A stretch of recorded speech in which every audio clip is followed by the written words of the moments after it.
once you get older, you're going to have to start taking distributions from these accounts. Every single one. Every single one. Yeah, when it's a 401k. Right. When it's an IRA, you can have 10 IRAs, but just one required minimum distribution.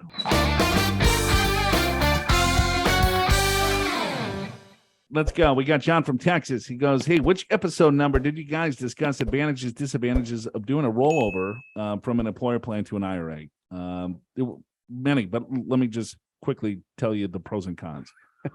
So if you have a 401k, there's definitely pros to keep it in the 401k plan, depending on the plan, of course, right?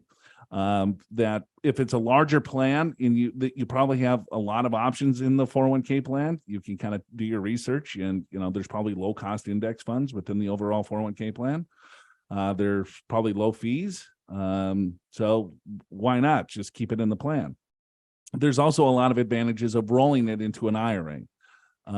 Most people would probably roll it to the IRA just for a couple of reasons, just ease in, if you have all these different 401k plans out there, so you work at 4 or 5 different employers and you have 4 or 5 different 401k plans, the con of that is that once you get older, you're going to have to start taking distributions from these accounts. Every single one. Every single one. Yeah, when it's a 401k. Right. When it's an IRA, you can have 10 IRAs, but just one required minimum distribution. When you're managing it, so how are you rebalancing all 4, 5, 10 different 401k accounts? It's really hard to kind of manage the risk when you have all these different accounts, unless you're an engineer and love spreadsheets. Right. And if you really love mail, then by all means, because you're just going to get a lot of confirmations and a lot of statements and things like that. Yeah, or emails if it comes in your email. Sure. An IRA, the pro there is that, okay, now you have the full universe of any investment that you want to pick. If you want to go into, from crypto to treasuries to individual stocks to a globally diversified index portfolio. Right. So you can have a very low cost, well-diversified portfolio in the IRA with the full universe of securities that is, offered out there. So that's probably the number one reason. Right. Number two is that you could consolidate all these different accounts into one. So if you had a 401k, a 403b, in another IRA, and whatever, you could put all of this into one account, and it's easy to manage the overall risk in it, because you're like, okay, I can look at one account versus 10 accounts and say, hey, I might be too heavy in stocks or might be too light in stocks, so I can rebalance it.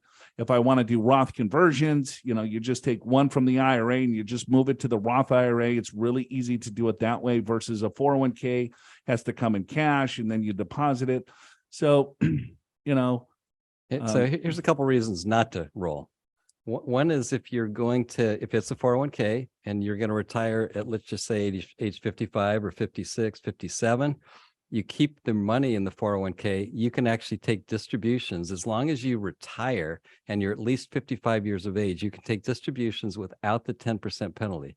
Otherwise, you got to wait till 59 and a half. Right. If you roll it into an IRA and you want to retire at 56, it's like, oh, you got to wait till 59 and a half. Or you got to do like a 72T tax election. Right. It's kind of a pain in the ass. Sloppy. Yeah. So that's one thing. Another thing, it doesn't apply to a lot of people, but if you've got company stock in a 401k, there's a strategy called net unrealized appreciation where you got to keep it in your 401k. And essentially what happens is on retirement, generally, you go ahead and distribute that stock out to your brokerage account, and you only pay ordinary income tax on what you paid for the stock. And then when you sell the stock, you pay capital gains on that part, which could save you a lot in taxes. If you're still working at 72 and you have money into a 401k and you're still an active participant in the 401k plan, there is no required minimum distribution. Good point. So if you want to continue to work, you would want to keep it in the 401k at that point, or roll all your other ones into the 401k to avoid any type of required distributions, because your required beginning date doesn't start until April 1st, the year after you retire or separate from service.